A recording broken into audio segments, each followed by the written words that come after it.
Let's get to the point. Your monthly market report from the Reno-Sparks Association of REALTORS. I'm Erika Lamb, your 2020 president.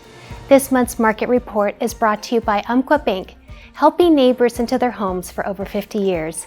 Visit umpquabank.com for details. Now, let's take a look at the local real estate market. Let's get to the point. The median price for the month of June was $407,000, an increase of 1.8% from May and an increase of 1.8% from June of 2019. June units sold were up 32.9% from May, with 537 units sold, and only down 6% from June the previous year.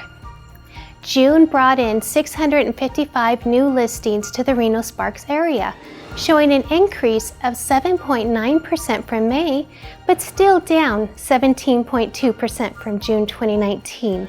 June 2020 month supply of inventory is down to 1.3 months supply. That is a decrease of 41.2% from May and a decrease of 47.9% from June 2019. June reported average days to contract was 40 days. Once again, another month properties are moving very quickly.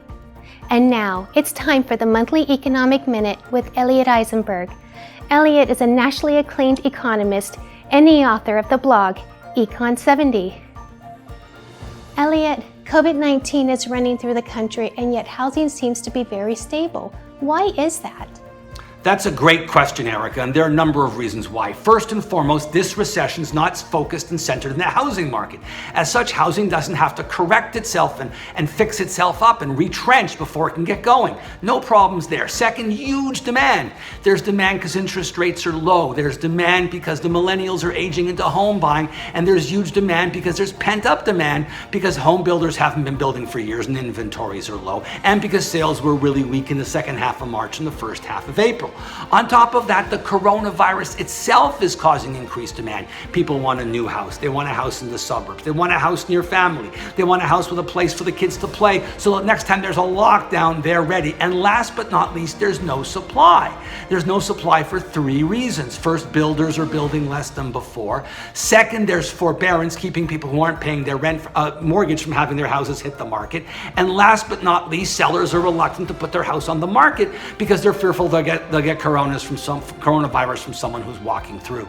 That's it for now. See you next month. Thank you, Elliot. We look forward to hearing from you next month.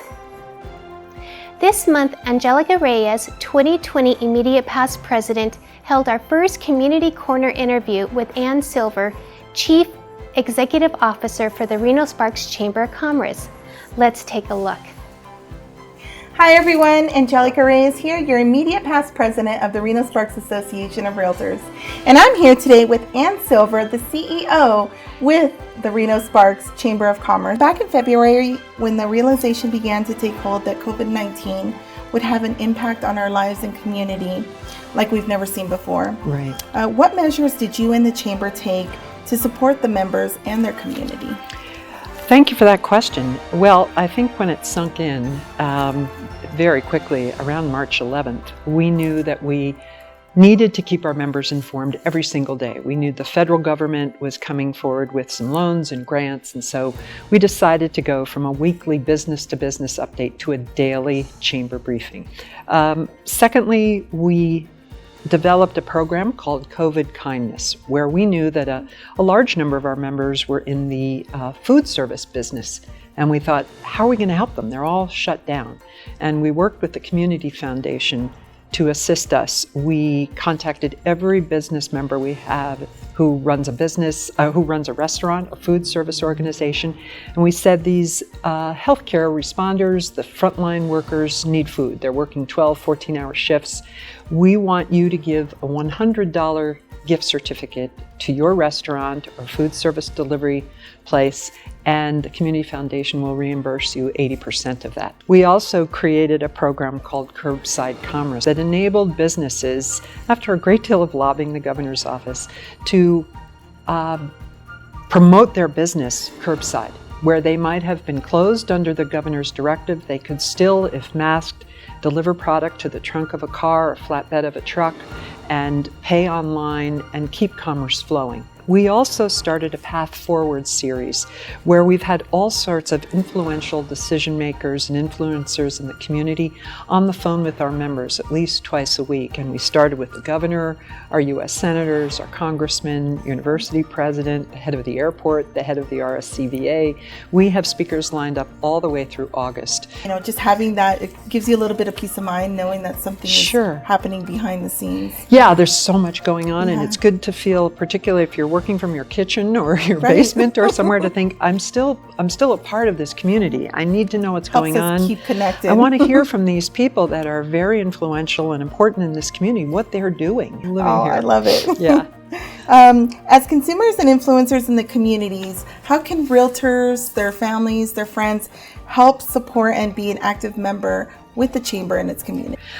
I think our tremendous collaboration with your organization is important.